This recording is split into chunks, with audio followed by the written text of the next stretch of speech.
अरे यार, आखिर गया कहाँ? मिल क्यों नहीं रहा?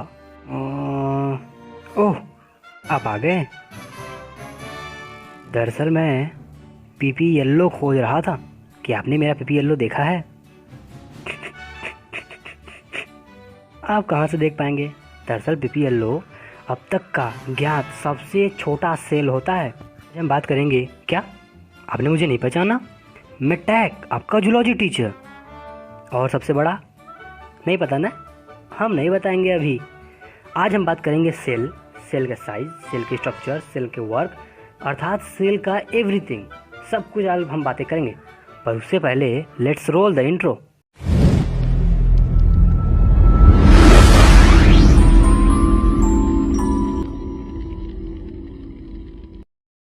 मैंने आपसे कहा था कि आज हम सेल की जन्म कुंडली निकालेंगे। सेल के बारे में हमें आज सब कुछ जानना है, तो थोड़ा सा ध्यान दीजिएगा और व्हाइट बोर्ड पर चलते हैं। आप अपनी इमेजिनेशन पावर को ज़रा बरकरार रखिएगा, क्योंकि बायो में जितना अच्छा इमेजिनेशन होगा उतना ही अच्छा आपको समझ में आएगा, और एक चैप्टर ही इमेजिनेशन का है। चलिए फिर से व्हाइट बोर्ड पर आते हैं। हम सेल के बारे में एकदम शुरुआत से जानेंगे, और इसके लिए हमें भी शुरू में ही चलना पड़ेगा। तो यह सुनिए कि जब ब्रह्मांड, हमारा यह ब्रह्मांड ऊर्जा एवं पदार्थ से बना हुआ था, हम ये नहीं, ये साइंटिस्ट कहते हैं कि हमारा ब्रह्मांड टोटली मैटर एंड एनर्जी से बना हुआ है। और इसकी जो एज है ना, वो तकरीबन 13.5 या यूँ कहें 13.7 अरब वर्ष, इतना पुराना माना गया है। यह ब्रह्मांड बना कैसे, इसके बारे में एक परिकल्पना, ये यूँ कहें हाइपोथेसिस, बहुत ही ज़्यादा फेमस है, जिसे कांट और लाप्लास ने दिया था, और यह है नेबुलर हाइपोथेसिस। इसके अनुसार हमारा जो सोलर सिस्टम है वो काफ़ी गर्म और घूमने वाले, अर्थात बहुत ज़्यादा घूर्णन, रोटेशन करने वाले एक एस्टेरॉयडल बॉडी या यूँ कहें आकाशीय पिंड से बना था, जिसे हम इलेम कहते थे। और जो यह इलेम है ना, वो कुछ ऐसा ही बादलों का एक झुंड होता था, जिसमें बहुत ही ज़्यादा मात्रा में एनर्जी होती थी, और ये बहुत ज़्यादा मैटर से कंडेंस होता था। फिर यही आपस में कॉम्पैक्ट होता गया, कॉम्प्लेक्स होता गया, और इसी से ढेर सारे स्टार्स बने, जैसे हमारा सूर्य। फिर इन्हीं सबसे अलग होकर सभी प्रकार के ग्रह, उपग्रह, यूँ कहें प्लैनेट्स, एस्ट्रॉइड्स, ये सभी जितने भी हैं ना आकाशीय पिंड, सब बने। ध्यान रखिएगा, ये सिर्फ एक परिकल्पना है, वास्तविकता कहाँ तक है पता नहीं। कई सारे खगोल शास्त्री, यूँ कहें स्पेस साइंटिस्ट, यह कहते हैं कि 4.5 अरब से लेकर 5 अरब वर्ष पूर्व हमारे सोलर सिस्टम का जन्म हुआ था, और उसके बाद हमारे अर्थ का। फिर जो अर्थ थी, इस पर ढेर सारे केमिकल कंपोनेंट्स थे, यूँ कहें रासायनिक तत्व, जैसे hydrogen, oxygen, carbon, nitrogen, sulphur, phosphorus. पर हाँ, एक बात नोट करने वाली है, इन सब की शुरुआत हाइड्रोजन से हुई है। क्यों? क्योंकि हाइड्रोजन एक प्रोटॉन है, जो अपने पास सिर्फ और सिर्फ एक इलेक्ट्रॉन रखता है। यदि इलेक्ट्रॉन हटा दिया जाए तो ये प्रोटॉन से ज़्यादा कुछ नहीं है। बाद में यही सब मिलकर ऑक्सीजन बनाए, कार्बन बनाया, सब कुछ बनाया। हाँ, एक बात जानिए, जो हमारा प्रिमिटिव इन्वायरमेंट था, अर्थात पुराना वायुमंडल, उसमें ऑक्सीजन स्टार्टिंग में बिल्कुल नहीं था। अर्थात शुरुआत में हमारा जो वायुमंडल था वो ऑक्सीकारक न होकर रिड्यूसिंग था। बाद में यही सब तत्व आपस में मिलकर, जैसे कि हाइड्रोजन, कार्बन, ऑक्सीजन, ये सब मिलकर नए पदार्थ बनाने लगे, जैसे कि अमोनिया, मीथेन, वाटर वेपर्स। बाद में ये सब भी आपस में मिक्स करने लगे, जैसे अमोनिया वाटर के साथ, मीथेन अमोनिया के साथ, ये सब भी मिक्स करके ऑर्गेनिक, इनऑर्गेनिक कई प्रकार के कंपाउंड्स बनाने लगे। फिर इन सब के रिएक्शन के बाद नए कंपाउंड्स बने। उनमें कुछ अमाइनो एसिड्स थे, कुछ शर्करा अर्थात स्टार्च थे, कुछ फैटी एसिड्स थे, कुछ नाइट्रोजन के समाक्षार थे, अर्थात नाइट्रोजन बेस्ड एल्कलाइंस, जैसे कि प्यूरिन्स और हाँ, सही जवाब, पिरिमिडिन्स। ऐसे ही ढेर सारे कार्बनिक और इनऑर्गेनिक मैटर्स बनने लगे। इन्हें पहचानते हैं आप? यह मत कहिए कि नहीं पहचानते। क्या आप सच में नहीं पहचानते? अरे इनका नाम है स्टैनले मिलर। इन्होंने अपने कई साथी, जैसे कि केल्विन मेलविन और सिडनी फॉक्स, इन सब के साथ मिलकर पृथ्वी की पुरानी दशाओं जैसे, अर्थात परिस्थितियों के जैसा एक इन्वायरमेंट तैयार किया, और कार्बनिक मैटर से, अर्थात यूँ कहें सिंपल कार्बनिक मैटर से, उन्होंने हार्ड कॉम्प्लेक्स ऑर्गेनिक कंपाउंड्स बनाए। उन्होंने उसका नाम क्वेसरवेट और माइक्रोस्फीयर नाम रखा। जो कुछ ऐसे ही दिखते थे। माना जाता है कि इन्हीं से सेल्स का उद्भव हुआ, अर्थात ओरिजिन। ये आप कह सकते हैं सेल के पर दादा हैं, और ये आदि समुद्र अर्थात प्रिमिटिव सी में पाए जाते थे। और ऐसा क्यों कहता है? क्योंकि इनके अंतर्गत द्विगुणन अर्थात रिकॉम्बिनेंट होकर अर्थात डबल होने की क्षमता होती थी, जैसे डीएनए करता है। इन सबको हम क्वेसरवेट और माइक्रोस्फियर्स बोलते हैं। एक बात बताऊं, माना जाता है कि तकरीबन 2 अरब साल पहले यूकैरियोटिक सेल्स बने थे, और जब यूकैरियोटिक सेल्स बने तो अरे आप कह रहे हैं कि आपको यूकैरियोटिक सेल्स नहीं पता? अरे रुकिए, चिंता मत कीजिए, इसी वीडियो में आपको यूकैरियोटिक और प्रोकैरियोटिक के बारे में बताएंगे। वैसे भी ये तो थ्योरी ही चल रही है। चलिए हम यह जानने की कोशिश करते हैं कि आखिर यह सेल आया कहाँ से। सबसे पहले स्वेरडेम नाम के एक साइंटिस्ट 1658 में आए। उन्होंने मेंढकों के ब्लड में आरबीसीज को देखा, पर कोई उन्हें नाम नहीं दे पाए। फिर हमारे फेवरेट साइंटिस्ट आए, रॉबर्ट हुक। इन्होंने ही सबसे पहले अपनी पुस्तक माइक्रोग्राफिया के अंतर्गत सेल्यूली नाम का वर्ड यूज किया था, जिसे आज सेल नाम से जाना जाता है। इनका अर्थ था कोष्टक, यूँ कहें एक छोटा सा रूम। इसके बाद कई सारे साइंटिस्ट हैं, जैसे नेमिया, ग्रू, मेलपिघी। इन्होंने प्लांट सेल को काफ़ी ज़्यादा डिटेल में बताया था। उसी वक्त से माइक्रोस्कोप के डेवलपमेंट और सेल की स्टडी पर काफ़ी जोर दिया जाने लगा। लेकिन आप जानते हो या न जानते हो, एक कपड़ा व्यापारी जो लेंस और माइक्रोस्कोप के शौकीन थे, उन्होंने ही एक ऐसा सिंपल माइक्रोस्कोप बनाया जिससे क्लियरली प्लांट और एनिमल सेल को देखा जा सका था। आप उनका नाम जानते हैं? नहीं ना? उनका नाम है, सही पहचाना, एंटोनी वॉन लीवेनहॉक। इनका माइक्रोस्कोप इतना अच्छा था कि उसी के माध्यम से ये पहले ऐसे साइंटिस्ट बने जो इन्होंने स्पर्म को देखा, बैक्टीरियाज को देखा, कई सारे फंगसेस को देखा, यहाँ तक कि इन्होंने क्लोरोप्लास्ट के बारे में भी जिक्र किया था। ध्यान रखिएगा, इन्होंने क्लोरोप्लास्ट के बारे में भी जिक्र किया था। इन्होंने प्रोटोजोन्स को एनिमल क्यूल भी कर दिया था। लीवेनहॉक के बाद एक साइंटिस्ट आए, अल्फांसो कार्टी, 1772 में, जिन्होंने सेल के अंतर्गत एक लिविंग मटेरियल अर्थात जीवित पदार्थ को देखा। बाद में एक साइंटिस्ट आए जिन्होंने इस जीवित पदार्थ का नाम सार्कोड रखा।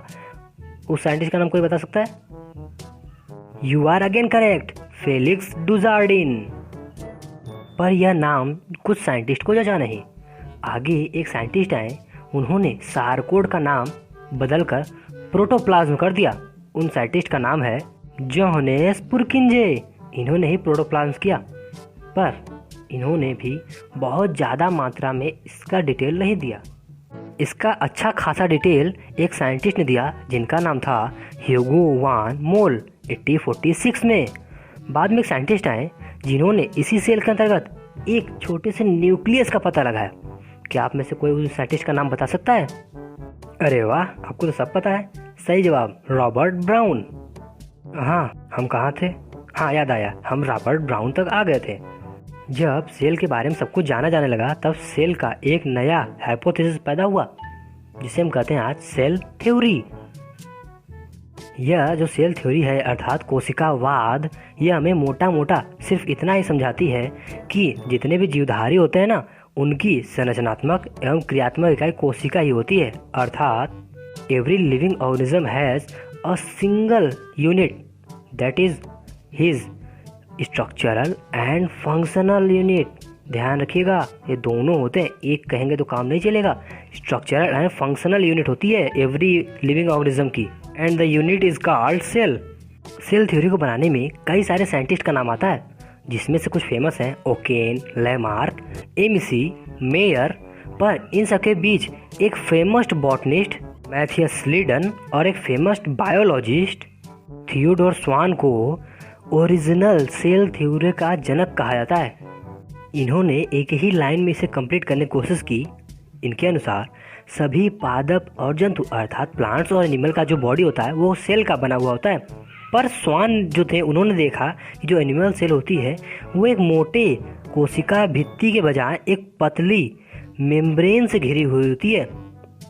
बाद में इसी मेम्ब्रेन को उन्होंने प्लाज्मा कला या यूं कहें प्लाज्मा मेम्ब्रेन का नाम दे दिया। इसके बाद एक साइंटिस्ट आए रुडोल्फ विर्चो, जिन्होंने कोशिकावाद यूं कहें सेल थ्योरी को डिस्क्राइब करते हुए आगे बताया कि जितने भी लिविंग ऑर्गेनिज्म होते हैं ना, उनकी कोशिकाओं की उत्पत्ति पहले से मौजूद, अर्थात वो जो सेल होते हैं लिविंग सेल्स, इनकी जन्म या यूं कहें बर्थ पहले से ही मौजूद किसी सेल से होती है, अर्थात हवा में ही नहीं हो जाती। पहले से ही कोई सेल मौजूद होगा, उसी सेल से नई सेल बनेगी। अब फिर से एक नए साइंटिस्ट आए जिन्होंने रुडोल्फ विर्चो के बात का पूरी तरह समर्थन किया था, और उनका नाम है लुईस पाश्चर। इस तरह से कुल मिला जुला कर सेल थ्योरी में कुछ नए नए पॉइंट्स ऐड हो गए। चलिए व्हाइट बोर्ड पर आते हैं। कोशिकावाद अर्थात सेल थ्योरी के अनुसार पहला पॉइंट आता है कि सभी जीवों का शरीर एक या अनेक सेल से मिलकर बना होता है, अर्थात every living organism has one और more cells to form his body. अगला पॉइंट आता है कि सभी जीवों का शरीर एक संरचनात्मक एवं क्रियात्मक मूलभूत इकाई का बना होता है, जो सभी जैविक क्रियाओं को संपन्न कर सकता है, जिसे हम सेल कहते हैं। अर्थात every living organisms body has a single क्या कहें यूनिट जो फंक्शनल और स्ट्रक्चरल होती है, और ये सभी बायोटिक प्रोसेस को कर सकती है। अगला पॉइंट ऐड हुआ है कि सभी सेल्स का बर्थ है यूं कहें ओरिजिन पहले से ही मौजूद किसी दूसरे सेल से होता है, हवा से नहीं। और एक बहुत ही पावरफुल पॉइंट ऐड हुआ है कि एवरी सेल इज टोटिपोटेंट, अर्थात पूर्ण शक्त। कि इसका मतलब होता है कि अगर कोई एक विशिष्ट परिस्थिति आए, अर्थात कोई ज़रूरत पड़े, तो एक सेल ही एक कंप्लीट जंतु की तरह या जानवर की तरह परफॉर्म कर सकता है। जैसे एक सेल ही सारे प्रोसेस कर सकता है, अर्थात न्यूट्रिशन, एक्सक्रीशन, जनन या रिप्रोडक्शन, जो भी समझे। बेचारे साइंटिस्ट ने तो इतना मेहनत किया, पर इस सेल थ्योरी को देने के बावजूद भी इनके अपवाद निकल गए, अर्थात एक्सेप्शंस। इसका सबसे फर्स्ट एक्सेप्शन तो वायरस को ही माना जाता है, क्योंकि वायरस कोई सेल ही नहीं होता। ध्यान रखिएगा, ये सेल ही नहीं होता, लेकिन फिर भी ये रिप्रोडक्शन करने में, रोग फैलाने में, यूँ कहीं एक जगह से दूसरी जगह जाने में बहुत ही सक्सेसफुल, पावरफुल होता है। कोरोना के बारे में तो आप जानते ही हैं ना। सोचिए, एक सेल नहीं है, एक सिंगल सेल तक नहीं है, फिर भी ये सब कुछ कर ले रहा है। कैसे? यही है एक्सेप्शंस ऑफ सेल थ्योरी। इसका अगला एक्सेप्शन आता है बैक्टीरियाज और ब्लू ग्रीन एल्गी। अब आप जानते होंगे कि ये सब प्रोकैरियोटिक्स होते हैं, इनके अंतर्गत सभी चीज़ें सही सही नहीं होती। अब प्रोकैरियोटिक या यूकैरियोटिक क्या होते हैं अभी हम आगे बताएंगे, लेकिन इतना जानिए कि ये सब प्रोकैरियोटिक, लेकिन फिर भी ये पूरी तरह से अपना परफॉर्म कर लेते हैं। कैसे? ये भी एक एक्सेप्शन है। अगला एक्सेप्शन है हमारे अपने ही शरीर के अंदर मौजूद हमारा ट्रांसपोर्ट सिस्टम, अर्थात आरबीसी। इनके अंतर्गत न्यूक्लियस ही नहीं होता। सोचिए, इनके अंतर्गत न्यूक्लियस ही नहीं होता, और फिर भी उसके बगैर भी ये सारे कंट्रोल्स करते हैं, सारी कमांडिंग होती है इनके अंतर्गत। कैसे? ये भी एक एक्सेप्शन है। ये देखिए, इसका नाम है वाउचेरिया। इसके जैसे कई और लिविंग ऑर्गेनिज्म जैसे राइजोपस और भी बहुत सारे हैं, जिनके अंतर्गत ना ढेर सारे न्यूक्लियस पाए जाते हैं। सोचिए, एक ही जीवद्रव्य में ढेर सारे न्यूक्लियस, क्योंकि एक सेल के पास तो एक ही न्यूक्लियस होना चाहिए, लेकिन इनके अंदर ढेर सारे न्यूक्लियस होते हैं। ऐसे ही कई सारे सेल थ्योरी के एक्सेप्शंस हैं, जो आगे आपको मिलते रहेंगे पढ़ने के लिए। चलिए, हमने काफ़ी कुछ बातें तो कर ली, अब हम बातें करेंगे सेल के आकार के बारे में, अर्थात द शेप ऑफ सेल। देखिए, सेल जो होता है वो बहुत ही वेरिएबल टाइप में मिलता है। इसकी जो आकार होते हैं बहुत ही ज़्यादा चेंजिंग होती है, बहुत ही चेंज होते हैं। जैसे कि कुछ बैक्टीरियाज होते हैं, ये आपको देखने में रॉड जैसे लगेंगे, अर्थात बैसिलस, और इसके साथ ही कई सारे बैक्टीरियाज मिलेंगे जिनका शेप आपको कॉमा की तरह दिख रहा होगा, जैसे कि ये है विब्रियो कॉलेरी। अब ये देखिए, इनका नाम है स्पाइरुलाइना। अब इनके सेल को अब देखें तो इसका जो शेप है वो स्पाइरल है, अर्थात यूँ कहें घुमावदार। अब ये देखिए, आप इन्हें तो पहचानते होंगे ना, इन्हीं का नाम है अमीबा। इनका जो शेप होता है वो बदलता रहता है, ये जितने कदम चलेंगे उतना इनका शेप चेंज हो जाएगा, अर्थात इनका शेप फिक्स ही नहीं होता। सेम ऐसे ही होते हैं ल्यूकोप्लास्ट, इनका भी शेप फिक्स नहीं होता।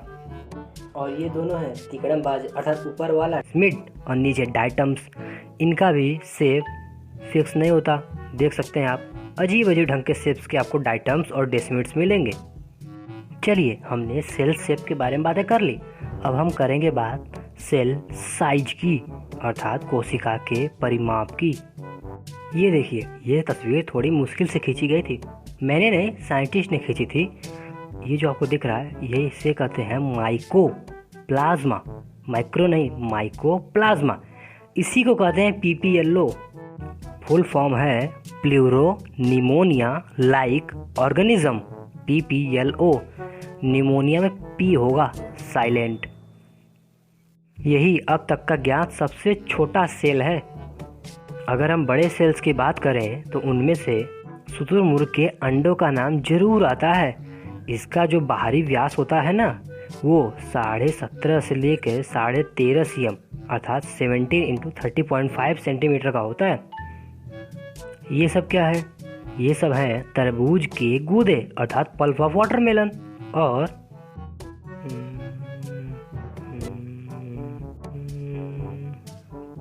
ओह हाँ, ये है कॉटन का फाइबर। ये जो आपको मैंने पल्प ऑफ वाटरमेलन और कॉटन का फाइबर दिखाया ना, ये लंबे सेल्स में गिने जाते हैं। अच्छा, आप इनका नाम बताइए। नहीं पता?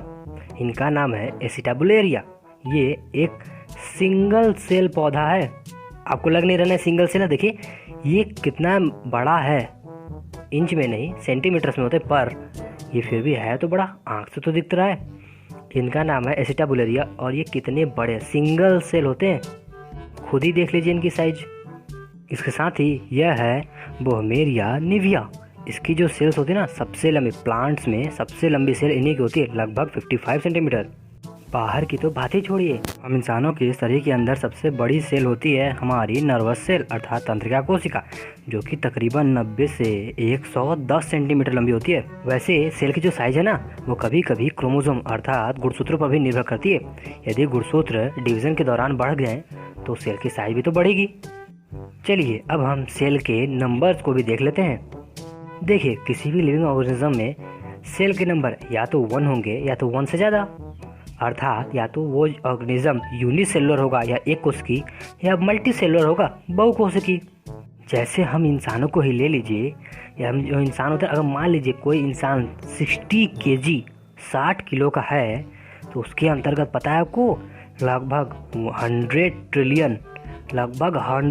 ट्रिलियन सेल्स मौजूद होंगे। 1 ट्रिलियन इक्वल टू 10⁻12।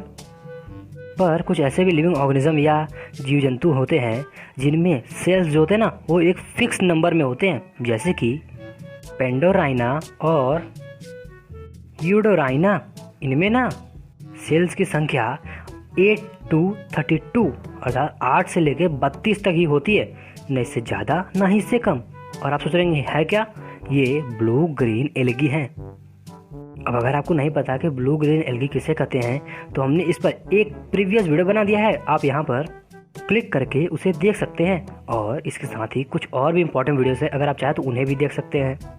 हमने सेल के शेप, साइज, स्ट्रक्चर, उनके नंबर्स, उनकी यहाँ तक कि ओरिजिन की बातें कर ली। अब हम बात करेंगे चैनल के सब्सक्रिप्शन, लाइक्स और कमेंट्स की। ओह, मेरे कहने का मतलब है कि अगर आपको हमारा चैनल ज़रा भी पसंद आए तो सब्सक्राइब, अगर आपको बताना हो कितना पसंद आया तो इसके लिए लाइक। और हाँ, इस वीडियो से आपको जुड़ा कुछ भी समझ में आया हो या न समझ में आया हो, कोई शिकायत हो या कोई भी सुझाव हो, या फिर आपको इस वीडियो में क्या पसंद आया, ये बताने के लिए नीचे कमेंट जरूर कर दीजिएगा। अब हम बात करेंगे सेल के टाइप्स की। चूँकि आप जानते हैं सेल 2 टाइप्स के होते हैं, प्रोकैरियोटिक और यूकैरियोटिक। प्रोकैरियोटिक जैसा कि नाम से आपको समझ में आ रहा है, पुराने, और यूकैरियोटिक अर्थात अब के।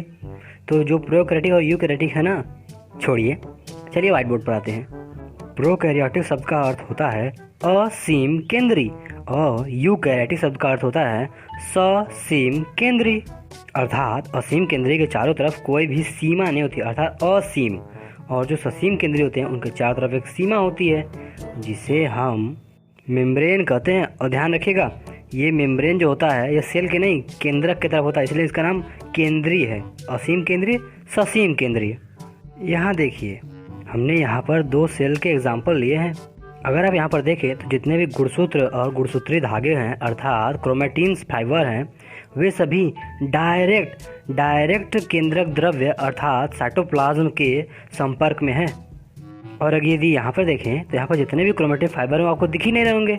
क्यों? क्योंकि वो एक केंद्रक के रूप में अर्थात न्यूक्लियस फॉर्म करके डायरेक्ट न होकर इनडायरेक्टली रूप से साइटोप्लाज्म के कांटेक्ट में है, अर्थात साइटोप्लाज्म से सेपरेट हैं।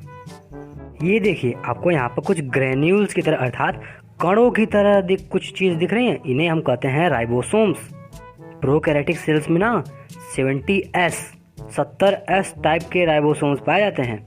और यदि आप यहाँ पर देखें तो अंतःप्रदेवी जाल का अर्थात एंडोप्लाज्मिक रेटिकुलम के बाहर काले काले रंग के कुछ डॉट्स हैं, इन्हें ही है राइबोसोम्स। और एक बात ध्यान रखिए, यूकैरियोटिक सेल्स में 70S और 80S अर्थात 70S और 80S दोनों टाइप के राइबोसोम्स पाए जाते हैं, एक नहीं दोनों। अच्छा एक बात है, क्या आपको इन दोनों में कोई तीसरा बहुत ही कॉमन सा अंतर दिख रहा है? नहीं? रुकिए मैं बताता हूँ। ये देखिए आपको यहाँ पर अलग अलग अर्थात सेपरेट कई सारे सेल ऑर्गेनेल्स अर्थात कोशिका के अंगक मिलेंगे, जैसे कि ये सब। और यहाँ पर ऐसी तो कोई बात ही नहीं, अर्थात मेम्ब्रेन बाउंडेड अर्थात झिल्ली युक्त सेल ऑर्गेनेल्स कोशिकांग नहीं पाए जाते हैं। देखिए प्रोकैरियोटिक और यूकैरियोटिक में अंतर तो ढेर सारे हैं, पर ये जो 3 है ना, ये बहुत ही कॉमन और नेसेसरी अंतर हैं जो आपको किसी को बताना चाहिए। और भी अगर आपको डिफरेंस जानने हो तो नीचे हमने डिस्क्रिप्शन में PDF में आपको नोट्स दिया है, 2 ही 4 पॉइंट है, ज़्यादा नहीं, चाहे तो आप पढ़ सकते हैं। ये देखिए एक तरफ है प्लांट सेल और दूसरी तरफ एनिमल सेल है। अगर हम इन दोनों में डिफरेंस देखना चाहें तो हमको बहुत ही कम डिफरेंसेस मिलेंगे। मेरे कहने का मतलब है कि देखिए सेल तो सेल है, सभी के एक जैसे होते हैं और दोनों ही यूकैरियोटिक सेल है। तो बस फ़र्क इतना होता है कि प्लांट सेल के चारों तरफ आपको ये दिख रहा है ना ग्रीन कलर का, ये मोटा सा लेयर, इसे हम कहते हैं सेल वॉल अर्थात कोशिका भित्ति। यही पाई जाती है प्लांट सेल में, और एनिमल सेल में आपको कहीं भी देखने को नहीं मिलेगी। क्यों? क्योंकि जो सेल वॉल होती है ना वो प्लांट्स को स्ट्रेंथ देती है, और अगर एनिमल्स में हो गए तो एनिमल भी प्लांट की तरह काफ़ी हार्ड हो जाएंगे, हाथ पैर तो हिला ही नहीं पाएंगे। और पौधे तो हैं, उनको तो सिर्फ खड़ा रहना है, इसलिए उनके में सेल वॉल, हम लोगों में सेल मेम्ब्रेन, उनको में भी सेल मेम्ब्रेन होता है, पर सेल मेम्ब्रेन के ऊपर एक सेल वॉल पाया था और हम लोगों के सेल मेम्ब्रेन के ऊपर सेल वॉल नहीं पाया था। और ये देखिए दूसरा मेन डिफरेंस, ये जो है प्लास्टिड अर्थात किसी न किसी प्रकार का लवक, जैसे पौधों में हरित लवक जिसकी वजह से वो हरे दिखते अर्थात chlorophyll, that's make them green. और एनिमल्स में ऐसा तो कुछ भी नहीं पाया था, किसी प्रकार का लवक या क्रोमेटोफोर या किसी प्रकार कुछ नहीं पाया था। ये देखिए आपको कुछ बड़ा सा खाली स्थान दिख रहा है, इसे कहते हैं रिक्तिका अर्थात वैक्यूल। ये जो होता है ये पौधों में काफ़ी ज़्यादा मात्रा में होता है, कुछ बड़े बड़े होते हैं और कभी कभी छोटे ढेर सारे। और यही वैक्यूल्स या रिक्तिकाएँ आपको एनिमल सेल में नहीं देखने को मिलेंगी, और अगर बाई चांस आपको देखने को मिली भी तो वे छोटी होंगी, बहुत ही ज़्यादा छोटी होंगी। हाँ, एक या अनेक हो सकती हैं। और एक इम्पॉर्टेंट पॉइंट है सेल डिवीज़न। जो प्लांट सेल होती है वो सदैव सेल प्लेट्स के द्वारा डिवीज़न करती हैं, और जो एनिमल सेल होता है वो सदैव सेल फर्रों के द्वारा डिवीज़न करता है, अर्थात कोशिका पट्ट और कोशिका खाँच। देखिए डिफरेंसेस तो और भी हैं, पर यहाँ पर हम आपको सिर्फ समझाते हैं, थ्योरी नहीं पढ़ाते। अगर आपको जानना हो तो हमने 4-5 मेन पॉइंट्स नीचे डिस्क्रिप्शन में नोट्स में दे दिया है, अगर आपको ज़रूरत हो तो पढ़ लीजिएगा, न ज़रूरत हो आपकी मर्जी। अब हमारा बचा है सिर्फ और सिर्फ एक 10 सेकंड का लास्ट पॉइंट। चलिए हमने आपको डिस्क्रिप्शन में कुछ इंपॉर्टेंट नोट्स दे दिए, अगर आपको ज़रूरत हो तो आप पढ़ सकते हैं। आने वाले समय हम इंटर और ग्रेजुएशन के लेवल के लाइव प्रैक्टिकल्स भी करके आपको दिखाएंगे। तो आपको इसके लिए क्या करना होगा? सही जवाब, चैनल को सब्सक्राइब कीजिएगा, अगर आपको पसंद आए तो लाइक कीजिएगा, और आपके कोई भी सुझाव हो, कोई भी कमेंट हो या कोई भी शिकायत हो, या आपको इस वीडियो में क्या समझ में आया, क्या नहीं समझ में आया, या हमें अभी क्या सुधारना चाहिए, कुछ भी आपके दिल की बात हो तो नीचे कमेंट में ज़रूर बताइएगा। और अगर आपको लगे कि भाई ये वीडियो किसी और को भी देखना चाहिए तो शेयर भी कर सकते हैं, ये आपकी इच्छा, पर हाँ कमेंट ज़रूर कीजिएगा, तभी हमको पता चलता है कि आपको क्या चाहिए। अब हम मिलते हैं आपसे एक नेक्स्ट वीडियो में एक नए टॉपिक के साथ, तब तक के लिए बाय बाय।